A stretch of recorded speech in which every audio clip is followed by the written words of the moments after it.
Chapter 11 Rudra is back. Hi guys, this story is uploaded by Sam Pock Story. Comment for more episodes. College में freshers party के लिए arrangement होना था और meeting के बाद तय किया गया कि अब स्टूडेंट्स को आगे के लेक्चरर से छुट्टी मिल जाएगी। पिक्चर्स चाहते हैं तो रख सकते हैं, तो घर जा सकते हैं। और ईशान दूसरी कैटेगरी वाला इंसान था। वह घर जाकर अपने प्यारे छोटे भतीजे के साथ खेलना चाहता था, इसलिए जैसे ही उसे मौका तुरंत जल्दी निकल गया। आते समय उसने अपनी बहन की फेवरेट आइसक्रीम भी ले ली। गाना गुनगुनाते हुए और आइसक्रीम हाथ में लिए निशान सीढ़ियां चल रहा था। तभी अचानक से एक जोरदार हवा के झोंके की वजह से वह डिसबैलेंस हो जाता है और रेलिंग पकड़कर खुद को किसी तरह से संभालता है। अभी उसने खुद को संभालना ही था कि अचानक से उसे ऐसा महसूस होता जैसे उसके पैरों के नीचे की जमीन हिल रही है। रेलिंग को कस के पकड़ के किसी तरह से ऊपर जाता है। उसके मन में जो सबसे पहला ख्याल होता है वह उसकी बहन का और उसके छोटे बच्चों का होता है। आखिर वह दोनों घर में अकेले जो थे। जल्दी से अंदर जाकर के ईशान देखता है तो पूरा घर खाली रहता है। हड़बड़ा का ईशान फटाक से उसे कमरे में जाता है जहां पर इस समय रोशनी रह रही थी। कमरे का दरवाजा खुलता है और जोर से बोलता है, रोशनी। लेकिन मैं तुरंत अपना मुंह बंद कर लेता है और एक लंबी गहरी सांस लेता है। उसके सामने उसकी बहन अपने बेटे के साथ बेड पर आराम से सो रही थी। ओलंपिक रेस में जितना तेज शायद हुसैन बोल्ट नहीं भागता होगा, उतना तेज भाग कर आए ईशान की तो हालत ऐसी हो जाती है कि दरवाजे से लड़कर वहीं बैठ जाता है और अपने सीने पर हाथ रखते हुए लंबे गहरी सांस लेता है। उसे ऐसा लग रहा होता है जैसे उसका फेफड़ा ही बाहर आ जाएगा।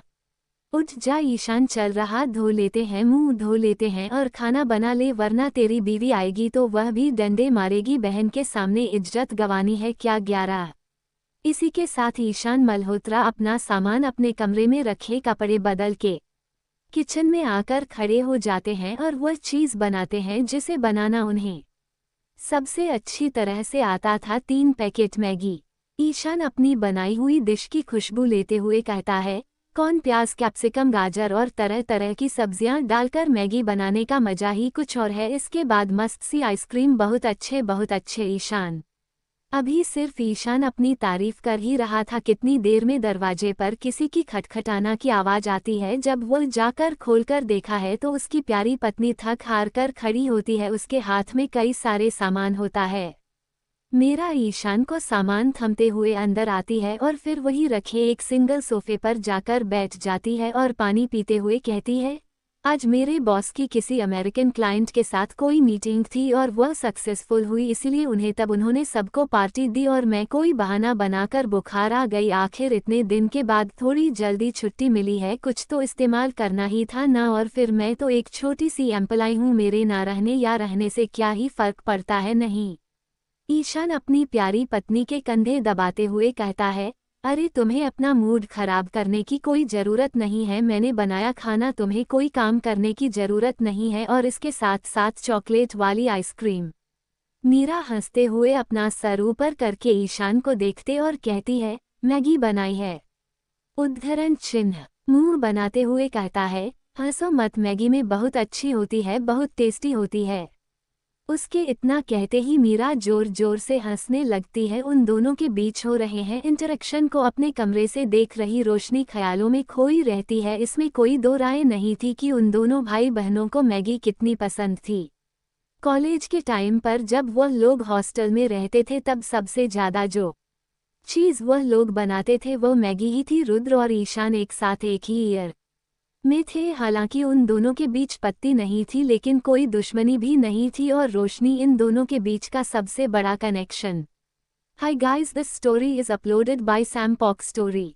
Comment for more episodes. भले ही रुद्र रोशनी को पसंद ना करे, लेकिन रोशनी रुद्र के आगे पीछे घुमा करती थी। एक दिन वैसे ही दोपहर में अपनी क्लास खत्म करके रोशनी जल्दी से अपने हॉस्टल रूम में जाकर रुद्र के लिए लंच बना रही थी, क्योंकि उसके भाई के लिए लंच तो उसकी भाभी लेकर ही गई थी और उन्होंने कहा था कि वह आज डेट पर जाएंगे। उनकी बात सुनकर रोशनी का भी मन था डेट पर जाने का, लेकिन रुद्र जैसे इंसान को सामने से डेट के लिए पूछना थोड़ा मुश्किल काम था, इसीलिए उसने खुद की डेट करने की सोच ले।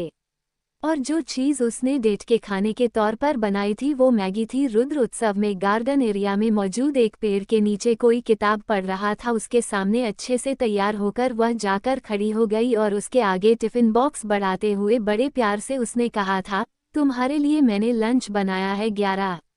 उसकी बात सुनकर भी रुद्र ने उसे अनसुना कर दिया और किताब भी पढ़ता रहा था। एक नज़र उठाकर नहीं देखी थी, लेकिन वह तो बचपन से ही ऐसी थी। इतने इनडायरेक्ट ना के बाद भी उसने उसे अनदेखा कर दिया और वहीं बैठ गए और बार बार रुद्र को फोर्स करती रहती, उससे बातें करने की कोशिश करती। आखिर में रुद्र उसे एक ही बात कहकर उठकर वहां से चला गया, अनहेल्दी खाना मैं नहीं खाता।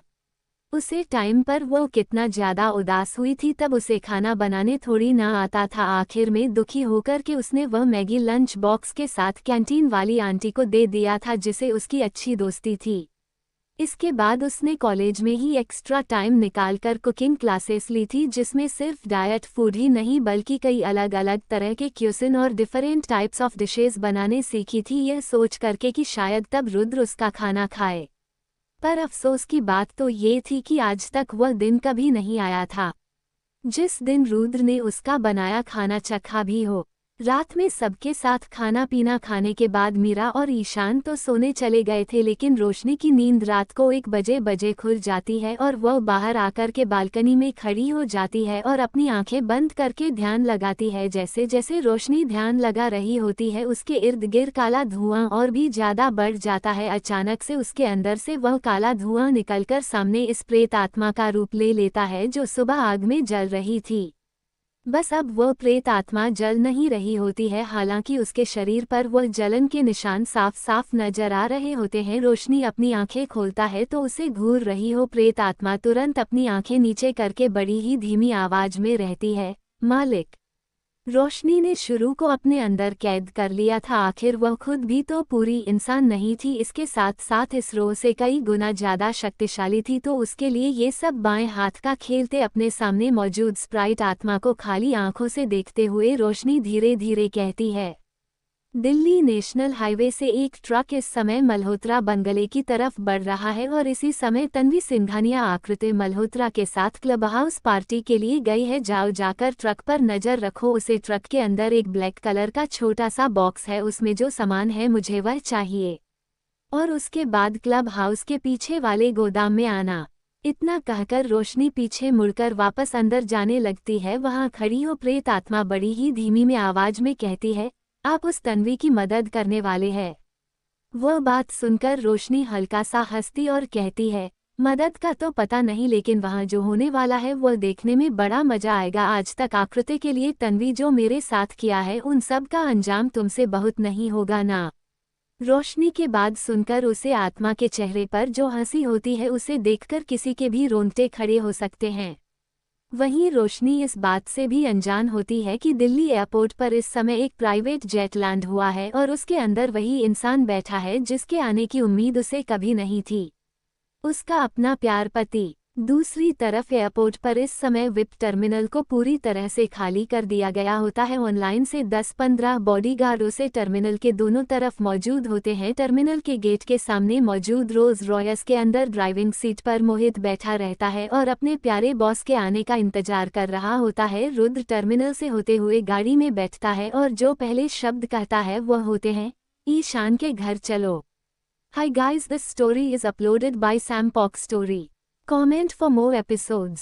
Chapter 12 तन्वी की kidnapping. Hi guys, this story is uploaded by Sam Pock Story. Comment for more episodes. Rudra इस समय अपनी आंखें बंद करके गाड़ी के बैंक सीट पर बैठा होता है। फ्लाइट की थकान और कंटिन्यूअस 3 दिन तक जागने के कारण उसकी आंख के नीचे मौजूद डार्क सर्कल्स को ज्यादा ही गहरी हो गए होते हैं। उसके चेहरे पर थकान साफ साफ झलक रही होती है, लेकिन फिर भी उसके चेहरे के एक्सप्रेशंस नहीं बदले होते हैं। आगे गाड़ी चला रहा हूँ मोहित सीधा ईशान के घर के एड्रेस की तरफ बढ़ रहा होता है, जो कि उसने अपने जीपीएस में फिट किया होता है। उसे यह एरिया ठीक से पता नहीं होता है और फिर ऐसा रोज रोज थोड़ी ना होता है कि रोल्स रॉयस चलने वाला इंसान एक मोहल्ले में ड्राइविंग कर रहा हूँ। इसलिए उसे इधर उधर देखकर लैंडमार्क्स के जरिए रास्ता खोजना पड़ता है। ऐसे ही इधर उधर देख रहे हैं मोहित का ध्यान एक ऑटो पर जाता है और उसके अंदर मौजूद इंसान को देखकर के वह दंग रह जाता है और उसके मुंह से ऑटोमेटिकली निकल जाता है, मैडम इतनी रात को। उद्धरण चिन्ह। मोहित की बात सुनकर पीछे बैठे रुद्र की आंखें अपनी आप खुल जाती है। वो मोहित की नजरों को फॉलो करते हुए फोटो की तरफ देखा है और उसकी आंखें चौड़ी हो जाती है। उसके चेहरे के एक्सप्रेशंस में 1 मिनट के लिए चेंज आता है, फिर सब कुछ वापस पहले जैसा हो जाता है और वह बस एक ही बात करता है, फॉलो करो। मोहित तुरंत रुद्र की बात समझ जाता है और अपनी गाड़ी घुमा करके उसे ऑटो को फॉलो करने लगता है। इसके साथ साथ रोज अपने पॉकेट में से फोन निकाल कर कुछ टाइप कर कर किसी को मैसेज करता है, तो उसके पीछे चल रही 6 गाड़ियों में से 4 गाड़ियां अपने आप रुक जाती हैं और बस एक गाड़ी उनके साथ जाती है और दूसरी गाड़ी किसी दूसरी डायरेक्शन में निकल जाती है। करीब आधे घंटे ऐसे ही चल रहा होता है। फिर वो लोग एक क्लब के बाहर आकर रुकते हैं। इस समय रात के 1:30 बजे बज रहे होते हैं। रोशनी ऑटो वाले को पैसे देकर के सीधा क्लब के ओर बढ़ने लगती है। दूसरी तरफ गाड़ी में बैठे मोहित के पसीने छूट गए होते हैं। वह भी तब जब ऐसी 16 पर होता है। उसके पीछे बैठा उसका बस अपनी जलती हुई नज़रों से इस समय अपनी पत्नी को देख रहा होता है, जिसने अभी कुछ समय पहले उन्हें डिवोर्स का मैसेज भेजो होता है और अब उनके 10 दिन पहले हुए बेटे को छोड़कर के वह यहाँ पर क्लब में होती है। ये राजा और रानी के बीच में मुझे जैसे सिपाही को क्यों छोड़ दिया भगवान, ये दोनों तो आपस में लड़ाई रहे, कहीं मेरी बलि ना चढ़ जाए। अभी बेचारा मोहित अपने भगवान को बना ही रहा होता है उसकी कुंडली बदलने के लिए। क्या अचानक से रुद्र पीछे का दरवाजा खुलता है और क्लब की तरफ जाने लगता है। मजबूर होकर के मोहित को भी रुद्र के पीछे पीछे जाना पड़ता है। उनके साथ आए बॉडीगार्ड्स भी अपनी अपनी जगह पर खड़े होकर के उन दोनों को फॉलो करने लगते हैं, लेकिन रुद्र एक जगह पर रुक जाता है और पीछे घूमकर उनसे कहता है, स्टे एंड वॉच।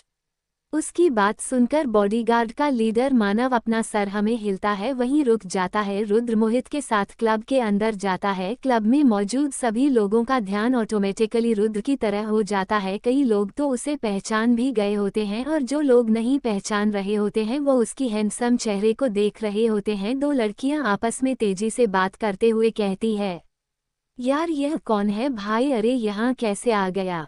सच में सच कह रही है तू, अगर ऐसा इंसान मुझे मिल जाए ना तो मेरी तो लाइफ सेट हो जाएगी।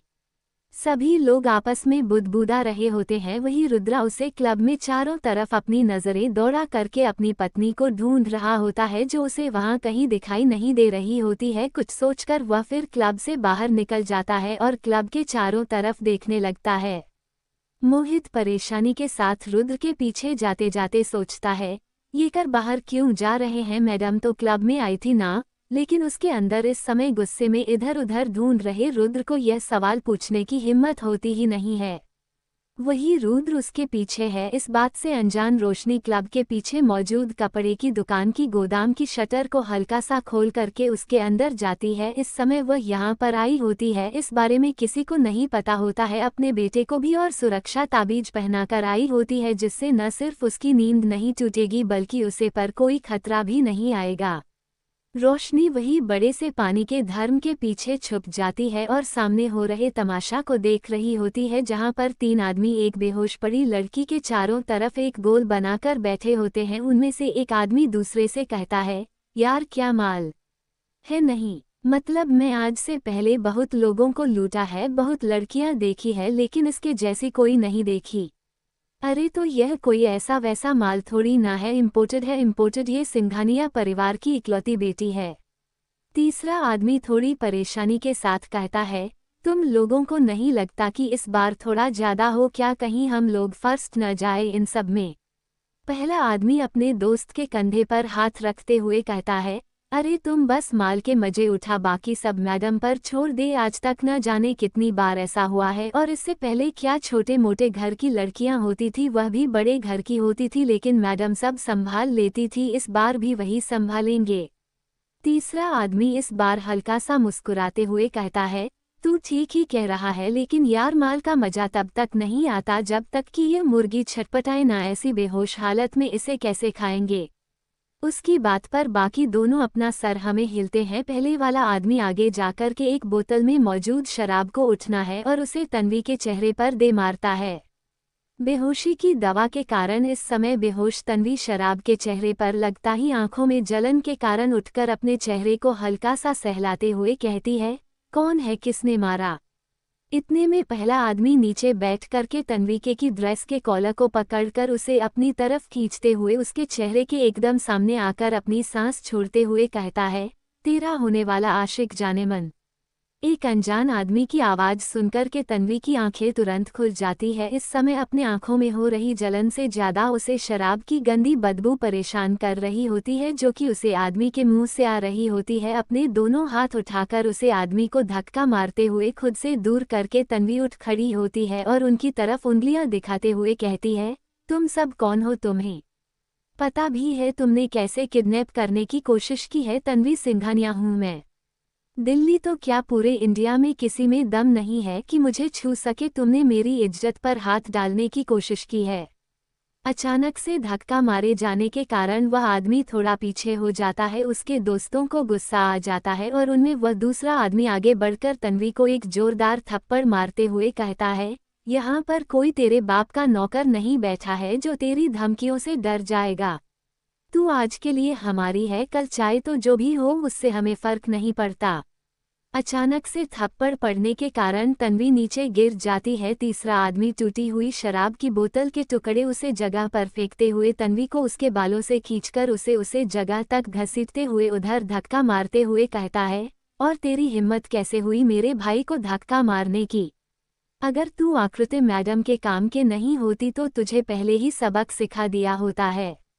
उन तीनों आदमियों ने इस समय शराब पी होती है। उन्हें बिल्कुल विश नहीं होता है कि वो किसके साथ किस तरह का बर्ताव कर रहे हैं और क्या कह रहे हैं। वही आकृति का नाम सुन करके तन्वी इतना ज़्यादा हैरान हो जाती है कि एक सेकंड के लिए तो उसे थप्पड़ का भी दर्द महसूस नहीं हो रहा होता। हाय guys, this story is uploaded by Sam Pok story. Comment for more episodes. वही डम के पीछे छुपी रोशनी यह सब कुछ खुली आंखों से देख रही होती है। उसकी नज़रें इस समय तन्वी पर होती है जो खून से लथपथ होती है, मदद के लिए गुहार लगा रही होती है। उन तीनों में से तीसरा आदमी आगे बढ़कर के चर्बी की पार्टी जैकेट को उसकी जिस से उतरकर दूसरी तरफ फेंक देता है और धीरे धीरे उसके कपड़े खोल रहा होता है। पूरी ताकत से उसे आदमी को अपने से दूर करने की कोशिश कर रही तन्वी को इस समय जिस दर्द और दुख का एहसास हो रहा होता है, रोशनी अच्छे से लग रही होती है। वही जो बात से पता नहीं होती वह ये होती है कि अपने बॉडीगार्ड से मोहित के साथ रुद्र इस समय इस तरफ बढ़ रहा होता है। Hi guys, this story is uploaded by Sam Pok story. Comment for more episodes. 13 Tanvi का rape. Hi guys, this story is uploaded by Sam Pok story. Comment for more episodes. Tanvi की हालत इस समय को ज़्यादा ही खराब रहती है। दो गुंडे उसके कपड़े खींच रहे होते हैं। उसके बदन से तन्वी अपने दोनों हाथ आगे बढ़कर हाथ पैर झटकते हुए खुद को बचाने की कोशिश कर रही होती है। इस समय अगर वह किसी चीज़ की सबसे ज़्यादा खुश रही होती है तो वह आकृति के साथ उसकी पहली मुलाकात होती है। उसका वह बुद्ध दिमाग होता है जिसे एक कट्टर दुश्मन में दोस्त देख लिया। वहीं दूसरी तरफ ईशा अपने सामने तड़पती हुई तन्वी को देख करके आखिरकार अपने दिल में कुछ महसूस कर एकती है, एक ऐसे जज्बात जो महसूस नहीं करना चाहते थे इंसानियत। 20 साल की तन्वी के अंदर रोशनी खुद को देख रही होती है, कैसी हो छटपटा रही होती है खुद को बचाने के लिए, लेकिन ये दुनिया और इसमें मौजूद उसके अपने ही उसे धोखा देते हैं। जिस तरह से तन्वी को आकृति पर इतना यकीन था उसी तरह से तो उसे भी था। जिस तरह से अभी तन्वी की यकीन के चकनाचूर होने की आवाज़ पुस्तक पहुंची थी, ऐसी आवाज़ उसने भी सुनी थी। आखिरकार जब तन्वी में खुद को महसूस करती है तो उसे रहा नहीं जाता और वह तुरंत उसे जगह से बाहर निकलती है और वहीं पास में रखे एक डंडे को उठाते हुए उनकी तरफ भागने लगती है। इस समय उसके दिमाग में एक ही बात चल रही होती है, उसके साथ जो भी हुआ वह इतना मैटर नहीं करता जितना यह बात मैटर करती है कि वह तन्वी को कुछ नहीं होने देगी। वो नहीं जानती कि उसके इस हरकत के बाद तन्वी उससे पहले के ही तरह नफरत करेगी या नहीं, पर इस समय अगर उसने तन्वी का रेप होने दिया तो यह उसी की हार होगी। रोशनी अपना डंडा जोर से घूमती है और तन्वी के कपड़ों पर जी गुंडे के हाथ मौजूद थे सीधा उसके सर पर मारती है। सर पर इतनी जोरदार हमले के बाद वह आदमी अपना सर पकड़कर वहीं बेहोश हो जाता है। बाकी दो भी हैरानी के साथ इस बिन बुलाए मेहमान की तरफ देखने लगते हैं जो आते ही उन पर डंडों की बारिश कर रहा होता है। वही तन्वी जो अब तक तड़प रही होती है।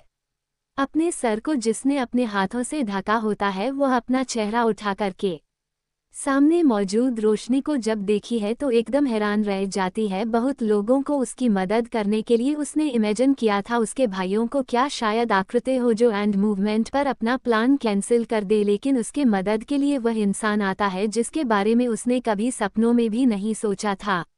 वह देखी है किस तरह से रोशनी अपना डंडा उठा करके बाकी दो लोगों को मार रही होती है। ये सब देखकर पहले से ही रो रही तन्वी की आंखें और भी ज्यादा ना हो जाती है और वह और तेजी से रोने लगती है।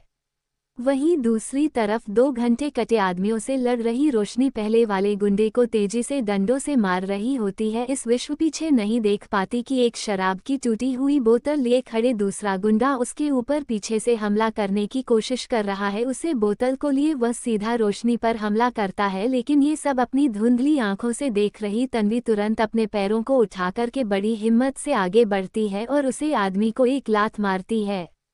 उसे आदमी का बैलेंस बिगड़ जाता है और वह सामने की तरफ गिरने लगता है जिस वजह से उसका निशान छूट जाता है और वह बोतल सीधा रोशनी के हाथ पर लगती है। लेकिन अपनी चोट को नज़रअंदाज करते हुए रोशनी इस बार खुद पर हो रहे हमलों से खुद को बचाते हुए अपनी लोहे वाली रोड उठाकर दूसरे गुंडे के सर पर जोर से मारती है। इतना जोरदार हमला होता है कि उसके सर पर एक बहुत गहरी चोट बन जाती है और उस जहर करके खून बहने लगता है। कुछ खून के चित्र इस समय रोशनी के चेहरे पर भी होते हैं और उसके हाथों में डंडा होता है जो कर तन्वी के पर मरने की वजह से इस समय जमीन में गिरकर कह रहा होता। वह ये सब देखकर डर जाता है। उसके दोनों साथी खून में लटपट होते हैं। भाई पता नहीं कहां से एक पागलों की तरह हरकतें करती हुई औरत उन सब पर हमला करने लगती है। वह अपने दोनों हाथ जोड़ते हुए कहता है, मुझे मत मारो, मुझे मत। हाय guys, this story is uploaded by Sam Pok story. Comment for more episodes. मारो मुझे मत मारो। उसकी बात सुनकर रोशनी तन्वी की तरफ देखती है जिसने अपने शरीर में बचा हुआ आखिरी कतरा भी इस्तेमाल करके रोशनी को बचाया होता है और इस समय धीमी धीमी सांस ले रही होती है और फिर आगे बढ़कर उसे गिड़गिड़ाते हुए आदमी के सामने अपने घुटनों पर बैठकर अपने डंडे से इसका चेहरा उठाकर उसकी आंखों में देखते हुए रोशनी कहती है, जिस दिन एक आदमी के मन में यह वह हो जाता है, खुद पर अहंकार हो जाता है, उसे दिन भी वह आदमी मर जाता है तो एक जिंदा लाश हो जिसमें चंद कागज के टुकड़ों के लिए एक लड़की की जिंदगी बर्बाद करने के बारे में सोचा, उसे जिंदगी भर का कलंक उठा देने के लिए छोड़ दिया। और तुम्हें तो पता ही है कि एक लास्ट का अंतिम संस्कार किया जाता है। ये बात कहते हुए रोशनी को इतना गुस्सा आ रहा होता है कि उसकी आवाज भी भारी हो गई होती है। उसके बाल हवा में उड़ रहे होते हैं और वो अपने डंडे को लेकर जोर से उसे आदमी के पेट पर मरती है। वह डंडा उसे आदमी के पेट के आर पार चला गया होता है।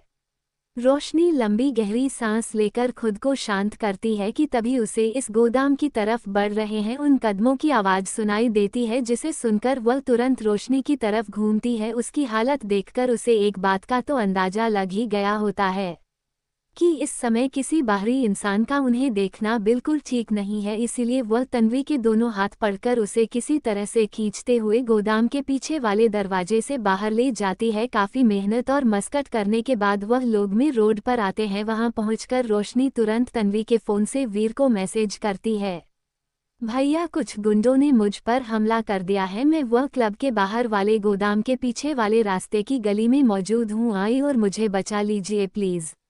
इतना महसूस करने के बाद रोशनी तन्वी को वहीं लेट देती है और वहां से जाने लगती है कि तभी उसे तन्वी के कहराने की आवाज सुनाई देती है, जमू जे छो और दो। उसकी दर्द भरी आवाज सुनकर रोशनी बिना कोई एक्सप्रेशंस के लिए तन्वी के पास जाती है और उसके सर को अपनी गोद में रखते हुए हल्के हाथों से उसके माथे को हल्के हल्के सहला रही होती है। इसी बीच तन्वी को शांति पहुंचने के लिए रोशनी कहती है, तुम ठीक हो, कुछ नहीं हुआ है तुम्हें। मानो जैसे तन्वी रोशनी के बाद समझ जाती है। तन्वी को सलाह करके रोशनी उसे वही फुटपाथ पर पड़े हुए छोड़कर के खुद एक गली पीछे जाकर छुप जाती है और वीर के आने का इंतजार करने लगती है। वह तसल्ली करना चाहते थे कि तन्वी सही सलामत वीर के पास पहुंची है या फिर नहीं। थोड़ी देर में उसे वहीं थोड़ी दूरी पर एक स्पोर्ट्स करके आने की आवाज़ सुनाई देती है और वह अच्छे से समझ जाती है कि यह वीडियो योगा, क्योंकि सिर्फ वीर को ही भारत कर चलने का शौक था और पूरे शहर में या यूँ कहो तो शायद पूरी इंडिया में सबसे अच्छा भारत कर का कलेक्शन उसी का था। वीर तुरंत अपनी गाड़ी में से भागते हुए इधर उधर अपनी बहन को ढूंढने लगता है। उसके नाम की आवाज़ में लगने लगता है, तन्वी कहाँ पर है तू?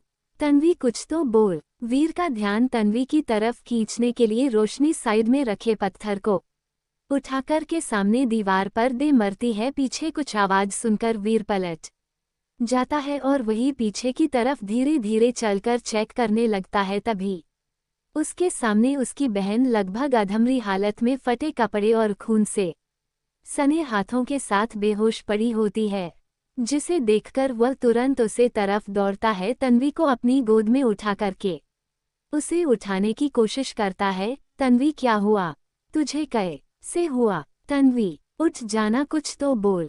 लेकिन जब तन्वी को बुरी तरह से गुमसुम चुपसा देखा है, वह तुरंत उसे अपनी बाहों में उठा करके अपनी गाड़ी की तरफ भागता है। तन्वी को सही सलामत वीर के साथ जाता हुआ देख करके रोशनी लंबी गहरी सांसें और वापस अपने भाई के घर की तरफ निकल जाती है। दूसरी तरफ इस समय उसे गोदाम के अंदर उन तीनों लाशों को चेक कर रहा मोहित उठकर खड़ा हो जाता है और फिर वही थोड़ी दूरी पर यह सब देख रहे हैं रुद्र को जाकर के फॉर्मली इन्फॉर्म करता है। सारे जगह की अच्छे से चेकिंग करने के बाद हमें पता चला है कि इस जगह इन तीनों ने किसी लड़की का रेप करने की कोशिश की थी। रुद्र के चेहरे पर कोई बदलाव नहीं आता। वह उन तीनों की पड़ी हुई शरीर को देखते हैं और फिर पूछता है, और तुम इस नतीजे पर कैसे पहुंचे हो?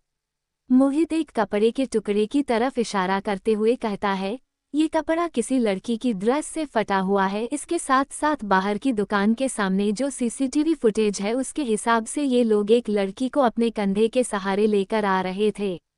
बालों की वजह से चेहरा छुपा जाने के कारण उसे लड़की का चेहरा क्लियर नहीं था। इसके बाद मोहित अपने मन से ही कुछ जोड़ते हुए कहता है, लेकिन सर ड्रेस को देखकर लग रहा है कि यह मैडम नहीं है, क्योंकि मैडम को तो सिंपल कपड़े पहन कर आई थी और यह पार्टी वेयर है, और मैडम के बाल तो कल हैं। उसे लड़की के बाल वीडियो फुटेज में ब्राउन थे। मोहित की इस बात पर रुद्र की आंखें गहरी हो जाती है और वह अपनी आंखें छोटी करते हुए सामने खड़े मोहित को देखता है और कहता है, क्या बात है, क्या नज़र है तुम्हारी, इतनी आसानी से सब कुछ नोटिस कर रही है? रुद्र के मुंह से अपनी तारीफ सुनकर मोहित की पीठ पसीने से भीग जाती है और वह सोचने लगता है, आज सुबह फ्लाइट में बैठे बैठे मेरी बाईं आंख फड़क रही थी, गारंटी था कुछ ना कुछ होना, देखो होने वाला है, जल्दी से कुछ सोच। मोहित थोड़ा खिसियाते हुए कहता है, जैसा मलिक वैसा ना कर, संगत का असर आप भी तो छोटी छोटी चीज नोटिस कर लेते हैं, वरना मैं इतना समझदार कभी भी नहीं। उसकी बात पर रुद्र अपना सर हाँ में हिलता है, फिर कुछ सोचकर मोहित की तरफ दोबारा घूमता है और कहता है, मैं भी तो देखो मेरी संगत का कितना असर हुआ है तुमसे। कल 5 बजे तक जो वीडियो कॉन्फ्रेंस होने वाली है ना, 6 बजे उसकी इम्पोर्टेंट डॉक्यूमेंट फाइल और प्रेजेंटेशन तीनों चीज़ रेडी करके मेरे टेबल पर चाहिए मुझे, और लेट बिल्कुल मत होना। इतना कहकर रुद्र वहां से निकालकर गाड़ी की तरफ बढ़ने लगता है। दूसरी तरफ मोहित एकदम पत्थर की मूरत बनाकर सदमे में खड़ा रहता है। बॉडीगार्ड का हेड मानव आगे बढ़कर मोहित के कंधों पर थपकी मारते हुए उसे दिलासा देते हुए कहता है, कोई बात नहीं, वैसे भी तेरे लिए नया थोड़ी ना है। सभी लोग वापस गाड़ी में आगे बैठ जाते हैं। इस बार मानव भी रुद्रा की कर में ही बैठा रहता है। मोहित जैसे ही गाड़ी स्टार्ट करता है तो वैसे ही ग्रुप का फोन बजता है। रुद्रा अपना फोन ब्लूटूथ से कनेक्ट करके बात करता है तो दूसरी तरफ मौजूद इंसान उसे जो बात कहता है वह सुनकर उसके चेहरे पर गुस्सा साफ साफ झलकने लगता है। मानव और मोहित जो कि बिल्कुल रुद्र की परछाई की तरह उसके आगे पीछे रहते हैं, दिन भर उन्हें रुद्र के अंदर बदलते ही है। इमोशन साफ साफ समझ में आ जाते हैं। रुद्र की तरफ देखते हैं, ऑर्डर्स का इंतजार करते हैं और उन्हें एक ही शब्द सुनाई देता है, hospital. Hi guys, this story is uploaded by Sam Pok story. Comment for more episodes. Chapter 14 Rudra एक चोर. Hi guys, this story is uploaded by Sam Pock Story. Comment for more episodes. अस्पताल के अंदर इस समय काफी तनाव का माहौल होता है। शायद 10 सालों में पहली बार ऐसा हुआ होता है जब रुद्रा अपने फैमिली बिजनेस से रिलेटेड किसी अस्पताल में आया हूँ। अपनी पत्नी के एडमिट होने पर भी उसके पास इतना टाइम नहीं रहता कि वह यहाँ पर आ सके। रुद्र गहरी आंखों से इस समय हॉस्पिटल बेड पर लेटी बहन की तरफ देख रहा होता है, जिसकी हालत इस समय इतनी ज्यादा खराब होती है कि वह अपने होश हो चुकी होती है। उसके गाल सूजन होते हैं, सर थप्पड़ों के कारण इसके साथ उसके हाथों पर गहरी चोट लगी होती है। शायद कांच देखने के कारण उसकी ऐसी हालत देखकर के रुद्र उसके बेड के पास मौजूद टेबल पर बैठे अपने भाई की तरफ देखा है। वहीं दूसरी तरफ वीर एकदम सावधान पोजीशन में बैठा रहता है, क्योंकि चाहे दुनिया के सामने वह वीर सिंघानिया हो, लेकिन अपने इस भाई के सामने तो वह गोलू के बेल बराबर है। जिस तरह से मंदिरों में मौजूद घटिया को कोई भी बाजार जाता है, न उसी तरह से यहाँ वह कोई भी उसका ये भाई ही है जो हमेशा उसकी लगा देता है। और इस बार तो उसे इतनी बड़ी गड़बड़ हो गई, जब उसके दोनों बड़े भाई नहीं थे तब अपनी जिम्मेदारियां का नजरअंदाज में किया और उसकी बहन बस इज्जत लूटते लूटते बची है। वीर को चुपचाप देखकर रुद्र कहता है, मतलब तन्वी का रेप होते होते बच गया और तुम्हें कोई खबर ही नहीं मिली? तन्वी ने बेहोश होने से पहले तुम्हें मैसेज किया, जिस वजह से तुम किसी तरह से वहां पहुंच पाए हैं ना। दूसरी तरफ रुद्र के पीछे खड़ा मोहित तो बस अब शब्द ही गिन रहा होता है। अपने शब्दों को सोने से भी ज्यादा कीमत में तोड़ने वाले रुद्र के मुंह से एक साथ इतने सारे शब्द सुनकर अंदाजा लगाया जा सकता है उसकी गुस्सा और चिंता की लेवल का। रुद्र वीर की तरफ देखा है, अपने दोनों पॉकेट में हाथ डालते हुए कहता है, अब बताओ कहाँ देखा तुमने उसे? वीर अपनी जगह से खड़ा हो जाता है और रुद्र के सामने आकर कहता है, दरअसल हुआ कुछ ऐसा। इतना कहकर के वीर एक एक करके सारी बातें सीक्वेंस साइज बताते जाता है कि किस तरह से उसे तन्वी का मैसेज आता है। वह वहां जाता है तो तन्वी उसे जगह पर छपी हुई रहती है और भी बहुत सारी चीज। पूरी बात सुनकर मोहित की आंखें चौड़ी हो जाती है, वहीं दूसरी तरफ रुद्र की आंखें छोटी हो जाती है। उसके चेहरे पर गुस्सा साफ साफ झलक रहा होता है। जिस तरह से वीर ने बताया, क्या इसका यह मतलब नहीं है कि या तो इसमें पूरा हाथ उसकी पत्नी का है, नहीं तो इसमें कोई भी हाथ उसकी पत्नी का नहीं है, बल्कि वह वहां पर तन्वी को बचाने गई थी। रुद्र बिना कुछ बोले हॉस्पिटल वार्ड से बाहर निकलता है और सीधा अपनी गाड़ी की तरफ बढ़ जाता है। वहीं दूसरी तरफ मोहित भी उसके पीछे पीछे आ रहा होता है, लेकिन रुद्र ड्राइविंग सीट का दरवाजा खोलकर खुद उसे पर बैठता है और विंडो नीचे करके बस एक ही बात कहता है, स्टे एंड वॉच। उसकी बात सुनकर के पैसेंजर्स सीट का दरवाजा खोल रहे हैं। मोहित के हाथ रुक जाते हैं और वह दरवाजा बंद करके फिर से सावधान की मुद्रा में खड़ा हो जाता है। दिल्ली की सड़कों पर बड़ी ही तेजी से रुद्र की रोल्स रॉयस फैंटम दौड़ रही होती है। इस समय जब ट्रैफिक सबसे कम होता है, तब लगभग 1 घंटा 25 मिनट लंबा रास्ता रुद्र की रफ्तार में वह सिर्फ 35 मिनट में ही पहुंच जाता है। ईशान की टूटे फूटे घर की बिल्डिंग के बाहर अपनी गाड़ी कंपाउंड में पार करके रुद्र अपनी गाड़ी से बाहर निकलता है, पर गाड़ी से बाहर पर रखते ही उसे एक अजीब सी फीलिंग का एहसास होता है। एक ऐसी कृपा फीलिंग जिसे बयां करने के लिए उसके पास शब्द ही नहीं होते हैं। उसे ऐसा लगता है जैसे उसने इसे पहले ही भी महसूस किया है, पर कहाँ यह उसे याद नहीं आ रहा था। गाड़ी से बाहर निकालकर रुद्र आसमान में मौजूद आधे चांद को देखा है, जिसे अब अजीब सा लाल रंग अपना लिया होता है। इधर उधर देखकर रुद्र तुरंत सीढ़ियों से ईशान के फ्लोर पर चढ़ने लगता। आखिरकार उसके घर के दरवाजे के बाहर आकर खड़ा रुद्र आसपास की चीज ऑब्जर्व कर रहा होता है।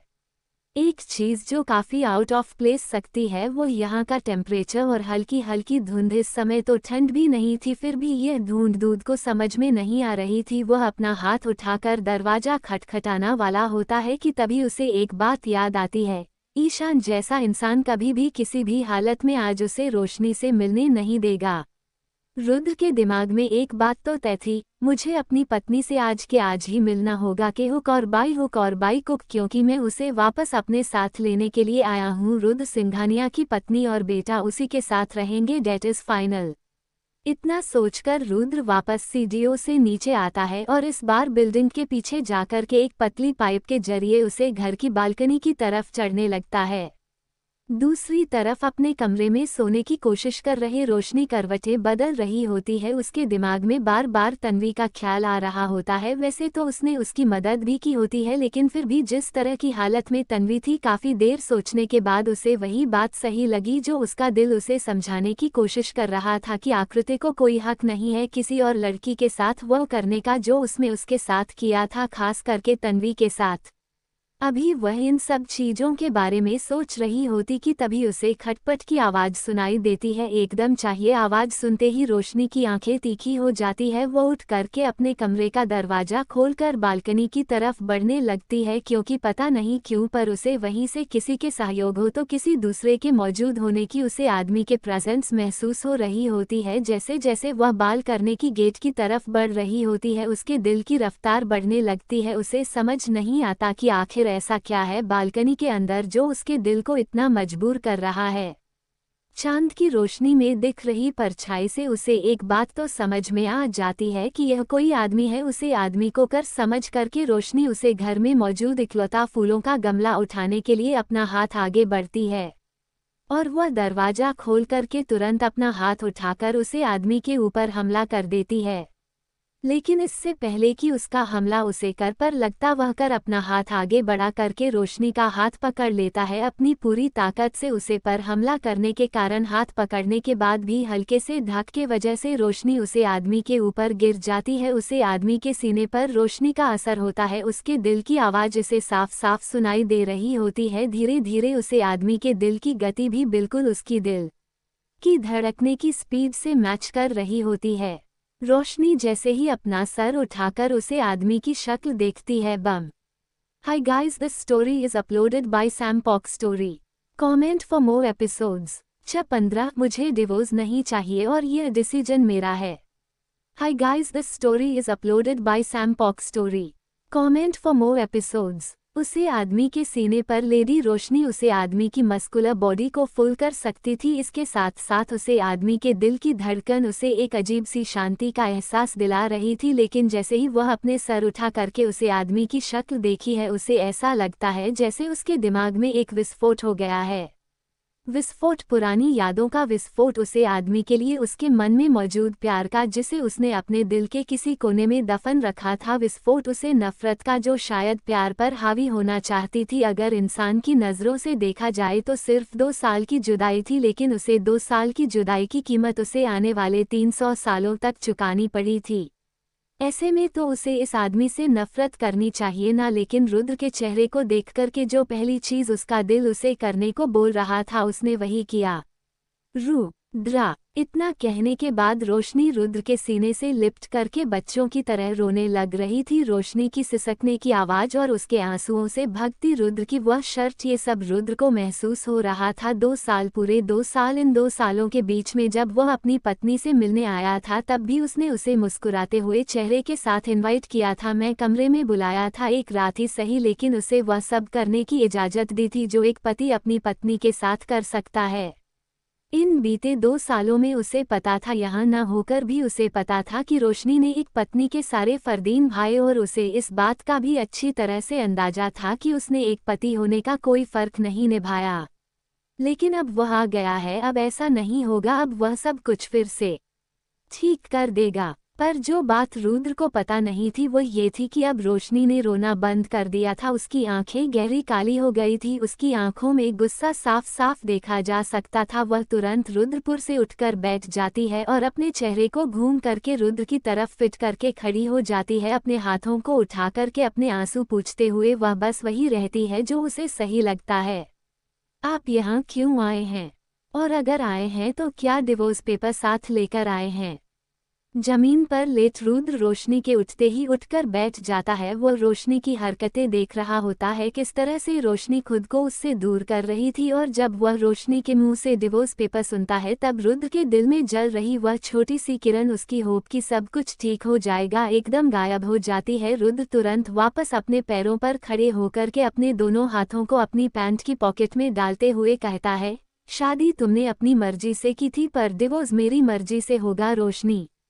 रुद्र के मुंह से अपना नाम सुनकर के एक पल के लिए रोशनी अपनी आंखें बंद करके बस उसे मूवमेंट में जीना चाहती थी। सच में वह इतनी पागल थी कि अपने दिल में मौजूद रुद्र के प्यार को उसने काम समझा और यह माँ बैठी कि समय के साथ वह रुद्र को भुला देगी, लेकिन जब 300 साल तक दूर रहने के बाद भी वह रुद्र को नहीं भूल पाई है तो फिर आगे क्या ही कर लेगी। उसे अभी इन सब चीजों में फंसा नहीं है, उसे अपना बदला लेना है, आकृति को उसके किए की सजा देनी है, इसीलिए उसे कठोर बनना पड़ेगा। अपने साथ हुए हर गलत चीज को याद करके कठोर बनना पड़ेगा।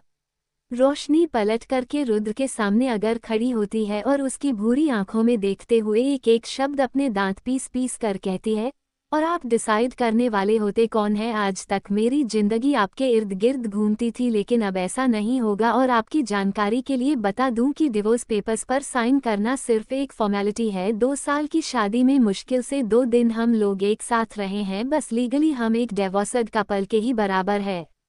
रोशनी की गहरी नीली आंखों में गुस्सा साफ साफ झलक रहा था, लेकिन उसकी एक एक बात रुद्र को कांटों की तरह चुभ रही थी। एक तरह से यह उसके लिए एक चैलेंज भी था। रुद्र की आदत हर चीज में हमेशा जीतने की थी, हारने की नहीं, खास करके अपनी पत्नी को। रुद्र रोशनी के कंधों को कसकर पकड़ के उसे अपनी तरफ खींचता है और उसकी आंखों में देखते हुए एक ही बात कहता है, मैं डिसाइड करूंगा क्योंकि मैं तुम्हारा पति हूँ, तुम्हारे बच्चे का बाप है। और इसके साथ बीते 10 सालों तक जिस आदमी के रह रही हो, 8 साल की उम्र से जिसके आगे पीछे घूम रही हो, कॉलेज के वक्त अकेले हॉस्टल में ना रहने का फैसला करके जिसके अपार्टमेंट में उसके साथ तुम रहती थी, वही आदमी हूँ मैं। इतना कहकर रुद्र के हाथ ईशा के कंधों से होते हुए उसकी गर्दन उसके चेहरे पर चलने लगते हैं और वो फिर ईशा के कानों के पास आकर बड़े ही आराम से पर कठोर आवाज में कहता है, और वैसे भी एक मामूली सा डिवोर्स रुकवाना मेरे लिए कोई बहुत बड़ी बात नहीं है, पर तुम्हारे और तुम्हारे भाई के लिए मुझसे दुश्मनी करना बहुत भारी पड़ सकता है। रुद्र के मुंह से ईशान का नाम सुनकर ईशा की आंखें चौड़ी हो जाती है और वो उसे घूमते हुए देखते हैं, और वह जैसे ही उसे कुछ बोलने वाली होती है, कितनी देर में पूरे घर की सारी लिए अपने आप जल जाती है और तेज तेज चलते हुए वहां पर ईशान आ जाता है। कहाँ पर है कर इस चोर की, तो आज मैं ऐसी की तैसी कर दूंगा। मेरे घर पर डाका डालने आया है, इसकी तो मैं लंका लगाऊंगा। इतना कहकर ईशान झाड़ के साथ बालकनी में आ जाता है। उसके पीछे पीछे अपनी आंखें मिलती हुई मीरा भी आ जाती है। वो अभी आधी नींद में ही होती है, लेकिन वह जैसे ही रोशनी के बगल में खड़े इंसान को देखते हैं, उसकी नींद गायब हो जाती है। Hi guys, this story is uploaded by Sam Pok story. Comment for more episodes. वहीं दूसरी तरफ अब तक कर कर चिल्ला रहे ईशान का मुंह खुला का खुला रह जाता है और वह अपना झाड़ू अपने हाथ में लिए रुद्र के चेहरे की तरफ इशारा करते हुए अपने बगल में खड़ी अपनी पत्नी से पूछता है, मेरा मैं सपने में भी उसे पत्थर की मूरत को देख रहा हूँ, वह देखो। और तो और मेरे सपने में तुम भी हो, कह दो कि यह सच नहीं है, कहीं वह चट्टान सिंह यहाँ पर लेकिन इससे पहले कि ईशान आगे कुछ बोल पता मेरा उसके पैरों पर अपना पैर रख देती है, क्योंकि उसे दिखाई दे रहा होता है कि किस तरह से पत्थर की मूरत और चट्टान सिंह नाम सुनने के बाद रुद्र के चेहरे का गुस्सा 7वें आसमान पर होता है। वैसे भी गुफा में रहकर शेर से पंगा नहीं लेते, और ये तो दिल्ली है, यहाँ पर रहकर रुद्र सिंघानिया से पंगा बिल्कुल नहीं लेना चाहिए, फिर चाहे वह रिश्ते में कोई भी क्यों ना हो।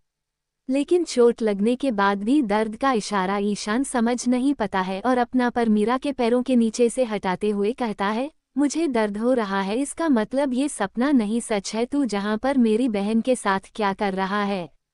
इतना कहकर ईशान अपने पैर पटकते हुए दूध के सामने जाकर खड़ा हो जाता है। एक समय पर जो दोनों नौजवान थे जिन्होंने सर दिल्ली शहर अपनी कदमों के नीचे रखा था, जिनमें से एक आज फकीर था तो दूसरा आसमान की बुलंदियों को छू रहा था, वह दोनों एक बार फिर आमने सामने होते हैं, लेकिन उन दोनों की परिस्थितियों बिल्कुल अलग होती है।